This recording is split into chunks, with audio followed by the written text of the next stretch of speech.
심합니다. 우리 부모님들 감기 조심하시고 주님께서 은혜롭게 한 주간 새롭게 열어주셨으니 주님의 평화가 은총이 가득한 우리 교우님 되시기를 주님의 이름으로 축원드립니다. 아멘. 우리 교우님들 혹시 별명 있으세요? 단축구멍. 누구 별명 같습니까? 제가 어렸을 때 제가 눈이 작다고 붙여준 별명. 우리 그 중에서도 그냥 단축구멍이 아니라 Y셔츠 단축구멍이. 그래서 서울교구에도 제가 좋아하는 선배 신부님이 많아 계시는데 서로 이제 만나면 그 신부님 저한테 눈 좀 뜨고 다녀. 저도 그 신부님 보면 아이고 눈 좀 뜨고 다녀요. 네, 서로 이제 그렇게 이제는 장난으로 인사를 주고받고 서로 이제 우기는 게 내가 더 눈이 크다. 서로 이렇게 둘이만 만나면 이제 그런 인사를 나누는데요. 눈 좀 뜨고 다녀라라고 하는 이 말이 이번 주 이렇게 설교를 준비하면서 새삼 이렇게 와 닿는 것 같습니다. 그래서 비록 눈은 죽지만 세상을 잘 보고 있지만 전에 나보고 눈 좀 뜨고 다녀라라고 하는 것이 육적인 눈이 아닌 지금에서는 믿음의 눈, 영적인 눈을 뜨고 다녀라라고 이렇게 생각이 들었습니다. 그래서 오늘은 믿음의 눈을 떠나라고 하는 제목으로 말씀을 나누고자 합니다. 오늘 성경은 저희에게 첫 번째로 주님을 향해 외쳐라라고 이렇게 가르쳐주고 계십니다. 오늘 복음에서 예수님께서 예루고에 들리셨을 때 소경이면서도 거지인 바르티메오가 예수님이라는 소리를 듣고 예수님 향해 큰 소리로 외칩니다. 복음 47절로 나자렛 예수라는 소리를 듣고 다윗의 자손이신 예수님 저에게 자비를 베풀어 주십시오 하고 외쳤다라고 복음은 우리에게 전해주고 있습니다. 또 많은 사람들이 예수님을 따르고 있었기 때문에 예수님께서 당신을 찾는 소리를 못 들으셨을까? 또 한편으로는 예수님께서는 이 바르티메오가 당신을 부르시는 소리를 들으셨음에도 불구하고 그 다음의 반응을 기대하시기 위해서 애써 못 들은 채 하신 것은 아닌가? 저는 후자라고 생각이 들었습니다. 그래서 바르티메오는 더 큰 소리로 예수님을 부르죠. 48절로 여러 사람이 조용히 하라고 꾸짖었으나 그는 더욱 큰 소리로 다윗의 자손이시여 저에게 자비를 베풀어 주십시오 하고 소리 질렀다라고 했습니다. 오늘 복음에 나오는 바르티메오는 우리 신앙생활에서 중요한 자세를 보여주시고 있습니다. 예수님을 다윗의 자손이라고 부릅니다. 즉 구세주라고 이렇게 부르고 있는 것이죠.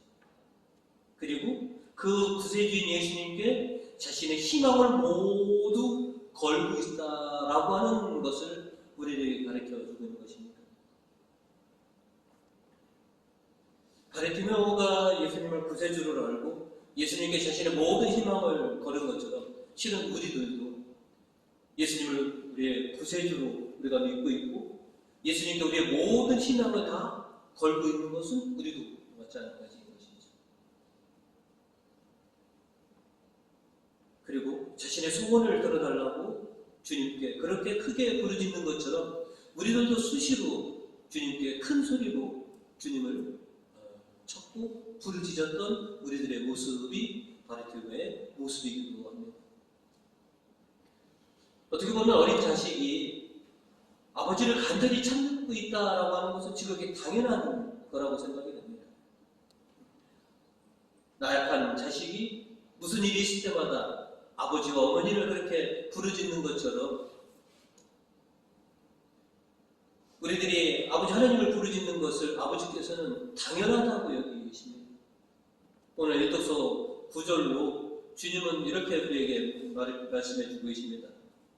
나는 이스라엘의 아비요 에브라임은 나의 큰 아들이다.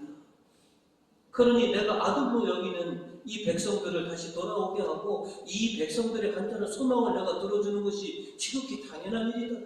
왜? 내가 아비다. 이렇게 말씀을 하신다는 것이죠.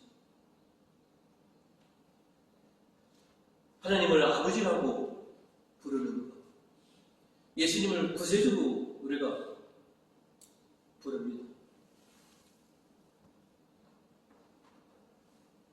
그거는 당연한 일이고, 또 우리가 아쉬울 때마다, 또 우리가 어떤 순간일 때마다 그렇게 하나님을 찾고 예수님을 찾는 것은 자식된 도리로서 어떻게 보면 당연한 일이고, 하나님께서도 그것도 당연히 받아주신다라고 하는 것이죠. 그래서 우리는 하나님을 찾고 하나님을 부르짖을 수 있는 그런 사람들이 되어야 된다는 것이죠. 오늘 히브리서 25절은 우리들에게 이렇게 말씀을 전해주고 있습니다. 예수께서는 항상 살아계셔서 그들을 위하여 중재자의 일을 하시니 당신으로 말미암아 하나님께 나오는 사람들을 언제나 구원해 주실 수 있습니다. 예수님은 항상 살아계시고 우리를 위해서 일하시고 계시고 당신께 나오면 우리에게 구원을 가져다 주실 거다. 그래서 우리가 무슨 일이 있을 때마다 예수님을 찾고 예수님을 부르짖는 이유이기도 합니다. 왜? 예수님은 항상 우리 곁에 계시고 우리를 위해서 일하고 계시니 우리가 예수님을 부르짖고 예수님을 찾음으로 인해서 우리는 구원을 얻을 수 있다라고 하는 이런 믿음이 있기 때문에 주님을 부르짖는 것입니다. 바리티메오가 예수님을 향해 소리쳤던 그 심정, 실은 우리가 그 심정으로, 그 마음으로 오늘 미사에 소리쳤습니다. 우리가 미사를 시작하면서 기리에를 불렀습니다. 바리티메오는 몇 번인지 모르고 성경에 일단 2번 주님 저에게 자비를 베풀어 주시오 하고 이렇게 간절히 외쳤다면 우리는 바리티메오보다 더 간절하게 3번에 거쳐서 주님을 부르짖었습니다. 주여 우리에게 자비를 베푸소서. 그리스도여 우리에게 자비를 베풀어 주소서. 주여 우리에게 자비를 베풀어 주소서. 여러분 기리에 이 심정으로 우리가 노래를 하는 겁니다. 바리티메오처럼 간절한 마음으로 당신께서 나에게 자비를 베풀어 주셔야지만이 제가 이 세상을 살아갈 수 있습니다. 당신의 자비가 없으면 저는 한순간도 살아갈 수 없는 존재이니 오늘 저희에게 자비를 베풀어 주십시오라고 우리가 기리에 그렇게 힘주어서 노래를 부르는 겁니다. 기리에는 그런 겁니다. 당신의 자비가 없으면 존재할 수 없는 우리들입니다. 그러니 부디 저희에게 자비를 베풀어 달라고 그렇게 우리가 힘주어 노래를 하는 겁니다. 바리티메오의 이 외침은 주님께서 들으시고 응답해 주셨습니다. 오늘 우리가 불렀던 기리에를 통해서 주님께 자비를 호소하였으니 우리도 오늘 주님의 자비를 입을 것입니다. 항상 주님을 믿고 주님께 외칠 수 있는 주님의 아들딸이 되어야 합니다. 바리티메오처럼 주님에 대한 확신을 가지고 주님께 외칠 수 있는 사랑하는 우리 교우님 되시기를 주님의 이름으로 축원드립니다. 오늘 성경은 저희에게 두 번째로 용기를 내어라 라고 이렇게 가르쳐주고 계십니다. 바리티메오에게 우리가 배울 수 있는 것은 그의 불굴의 용기를 우리가 배워야 합니다. 예수님을 향해 외쳤던 그 바리티메오. 부정적인 말, 반대하는 세력에 있음에도 불구하고 주님을 더욱더 큰 소리로 외치는 바리티메오가 보내주신 그 용기, 우리도 그 용기가 필요합니다. 주님을 향해 언제나 큰 소리로 외칠 수 있는 그런 용기가 필요합니다. 복음 48절을 다시 한번 우리가 들어보면, 여러 사람이 조용히 하라고 꾸짖었으나 그는 더욱더 큰 소리로 다윗의 자손이시여 저에게 자비를 베풀어 주십시오 하고 소리 질렀다라고 우리에게 전해주고 있습니다.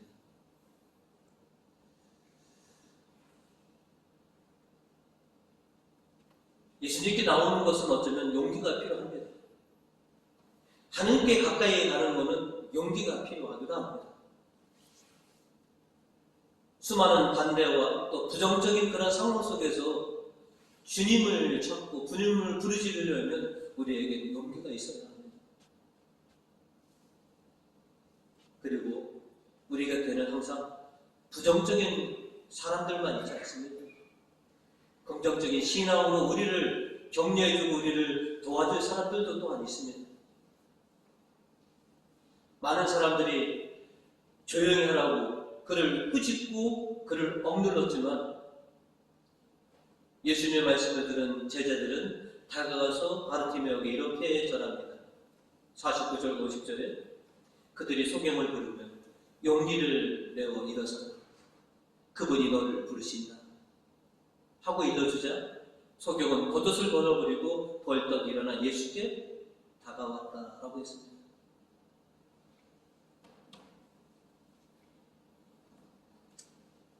주님과 함께 살아가는 것들도 사도들 같은 그런 역할을 할 필요가 있습니다. 아직 용기가 없어서 주님을 가까이 하지 못하는 이들에게 찾아가서 용기를 내십시오. 주님이 지금 당신을 찾고 있습니다. 나와 함께 주님을 뵈러 갑시다. 라고 그를 격려해주고 용기를 북돋줘야 될 그런 사명들이 실은 우리에게도 있는 것입니다. 우리가 3년간의 코로나 시대를 겪으면서 지금 깊은 잠에 빠져있는 우리 형제 자매들, 우리 가족들이 있습니다. 상처로 인해서 지금 냉동 중에 있는 가족들이 있고 형제 자매들이 있습니다. 그들에게 우리가 다가가서 용기를 좀 북돋아줘야 합니다. 용기를 내십시오. 지금 주님이 당신을 찾고 계십니다. 당신이 주님 앞에 오기를 간절히 기다리시는 주님이 있으니 용기를 내십시오. 라고 응원해주고 격려해주고 사랑을 보여주는 것이 우리들의 일이기도 합니다. 그리고 지금 나는 지은 죄가 많습니다. 나는 주님께 많은 잘못을 했습니다. 라고 생각되시는 분들은 더더욱 용기를 내셔서 주님을 찾으시고 주님을 부르시기 바랍니다. 주님 기다리고 계십니다. 많은 형제 자매들이 일어나서 당신께 다가오기를 손꼽아 기다리고 계십니다. 용기를 내시고 또 부족한 형제 자매인 저희들이 그분들을 또 격려해주고 응원해드릴 테니 용기를 내셔서 주님께 가까이 오셔서 주님과 더불어 참 평화와 은총을 경험하시는 그런 교우님들 되시기를 주님의 이름으로 축원드립니다. 아멘. 오늘 성경은 저희에게 세 번째로 믿음의 눈을 떠라라고 주문하고 있습니다. 제자들의 도움으로 예수님 앞에 나와 있는 바르티메오에게 예수님이 묻습니다. 51절이죠. 예수께서 나에게 바라는 것이 무엇이냐 하고 물으시자 그는 선생님 제 눈을 뜨게 해주십시오 라고 말합니다.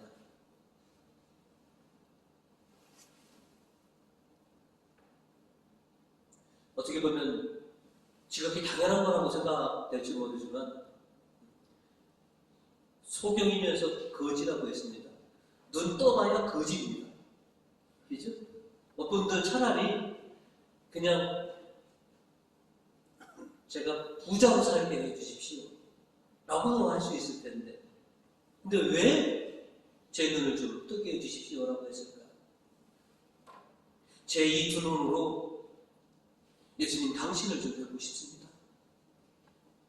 제 눈으로 구세주를 뵙고 싶습니다 라고 하는 이 갈망이 바티모로 하여금 당시에서 전시 제 눈을 좀 뜨게 해주십시오. 제 이 두 눈으로 당신을 직접 뵙기를 원합니다. 그 마음과 그 믿음을 아셨는지 52절로 주님께서는 얘기하시죠. 가라. 내 믿음이 너를 살렸다. 예수의 말씀에 떨어지자 곧 속에 본 눈을 뜨고 예수를 따라 나섰다라고 했습니다. 우리도 실은 예수님을 뵙고 싶지 않습니까?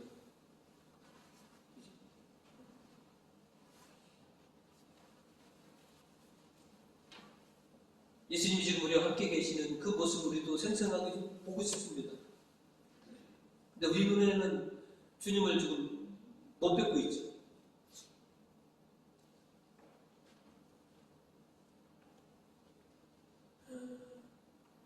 제가 이 안경을 쓴 지가 그렇게 오래되진 않습니다.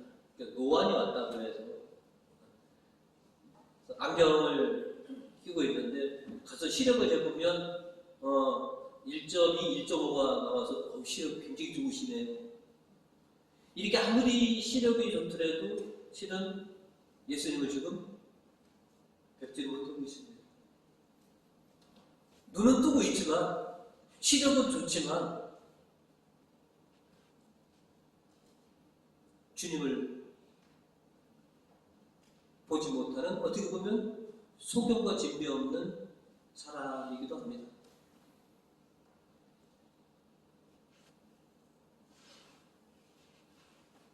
그래서 서서에서 말씀드린 것처럼 지금 내게 더 간절한 것은 내가 영안이 트이는 것,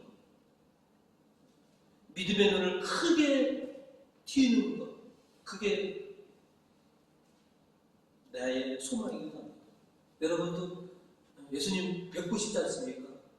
그죠?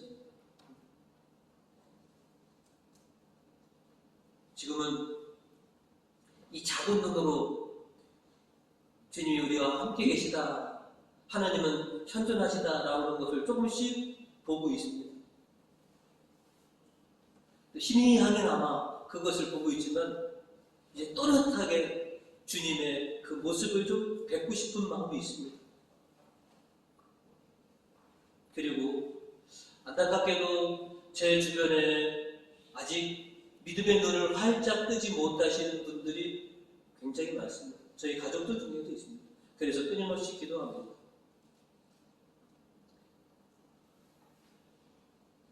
우리 교우님들의 믿음의 눈을 좀 트이게 해달라. 제 가족들 중에 믿음의 눈을 좀 열어주셔서 주님이 지금 살아 함께 계시다는 것을 좀 볼 수 있게 해주신다면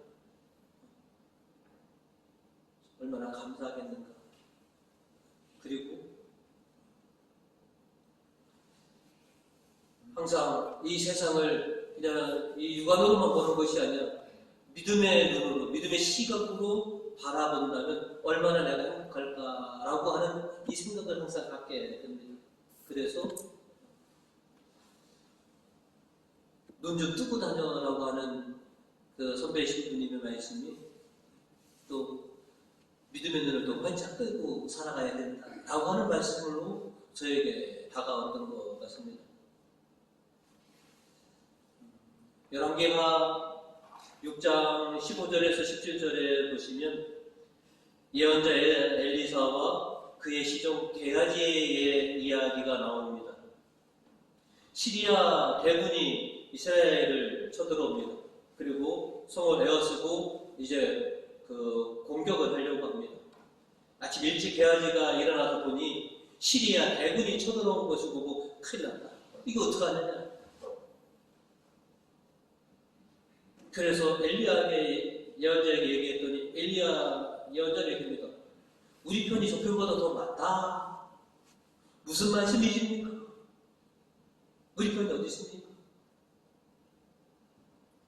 6장 17절로 그래서 엘리사가 이렇게 기도합니다. 야훼여, 이 시종의 눈을 열어 보게 해 주십시오. 그러자 야훼께서 그 시종의 눈을 열어주셨다. 그러자 그는 불말을 타는 기마 부대와 불병거 부대가 엘리사를 둘러싸고 온 산에 덮여있는 것을 보았다라고 성경은 기록하고 있습니다. 어떻게 보면 저는 개화지를 닮았는지 모릅니다. 세상 시각으로만 봐왔는지도 모릅니다. 그래서 엘리사는 하느님, 이 개화지의 눈을 좀 열어주십시오. 그래서 지금 당신의 천군 천사들이 우리를 에워싸고 있는 이 모습을 좀 보게 해주십시오. 실상 우리도 마찬가지입니다.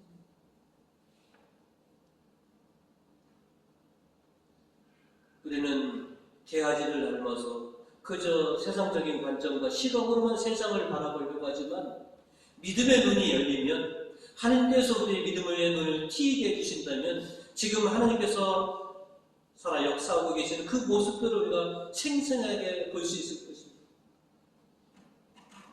하나님의 천사들이 우리를 도와주고 있는 그 모습들을 수없이 볼 수 있을 거다라고 하는 것입니다. 그래서 우리는 믿음의 눈을 떠야 합니다. 우리가 믿음의 눈이 아예 닫혀있는 사람은 아닙니다. 희미하게나마 하나님의 섭리를 봐왔기 때문에, 그리고 비록 이 작은 눈이지만 그래도 하나님의 놀라운 역사를 봐왔기 때문에 그렇게 주님의 종으로서 우리가 살아가고 있는 것이죠.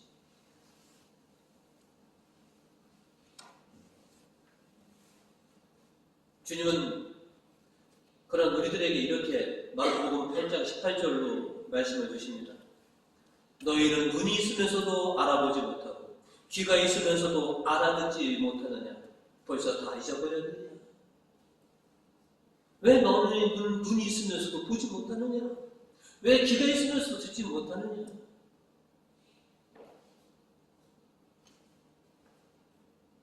개화지어 저희를 안타까워하는 말씀이신 것이죠. 믿음의 눈으로 세상을 좀 봐라. 하나님이 너와 함께 계시고 지금도 너희를 위해서 섭리하고 계시는 하나님의 놀라운 손길들을 봐. 베드로 사도는 베드로전서 1장 8절로 우리에게 이렇게 말씀하셨습니다. 여러분은 그리스도를 본 일이 없으면서도 그분을 사랑하고 그분을 보지 못하면서도 믿고 있으며 또 말할 수 없는 영광스러운 기쁨으로 넘쳐 있습니다. 그래서 우리가 주님의 아들 딸로서 이 자리에 있는 것입니다. 희미하게나마 아주 작게나마 주님의 놀라우신 섭리들을 알고 봐왔기 때문에 지금 이렇게 주님께 영광과 찬송 돌려드리는 주님의 아들 딸로서 이 자리에 있게 되는 것이죠. 하지만 이것만으로는 부족하다. 믿음의 눈을 더 크게 띄워라. 그래서 성경을 통해서 말씀을 듣고 읽음으로 믿음의 눈을 우리는 더 확장하려고 하고 성령의 도움으로 이 영안이 열려서 하나님의 온전한 모습들을, 섭리들을 우리가 보기를 갈망하고 있습니다. 그래서 기도합니다.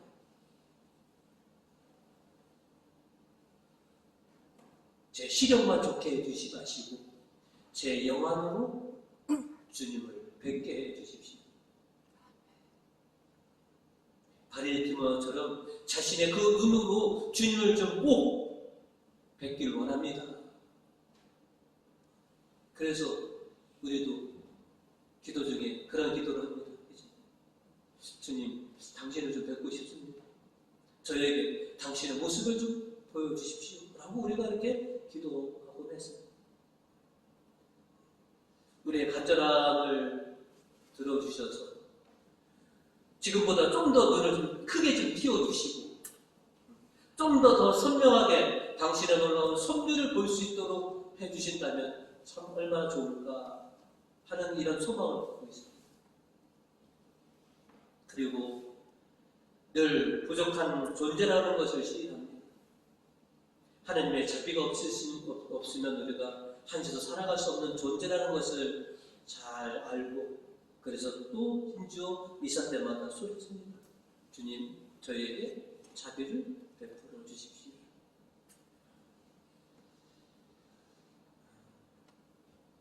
항상 주님의 은총과 자비로 살아가는 저희, 주님께서 특별히 더 사랑해 주셔서 지금보다 좀 더 믿음의 눈을 크고 선명하게 띄워주기를 간절히 소망합니다. 그래서 정말로 우리 눈으로 지금도 우리를 위해서 함께 계시는 주님을 뵙는 그런 영광을 누리실 수 있는 우리 교우님들 되시기를 주님의 이름으로 축원드립니다.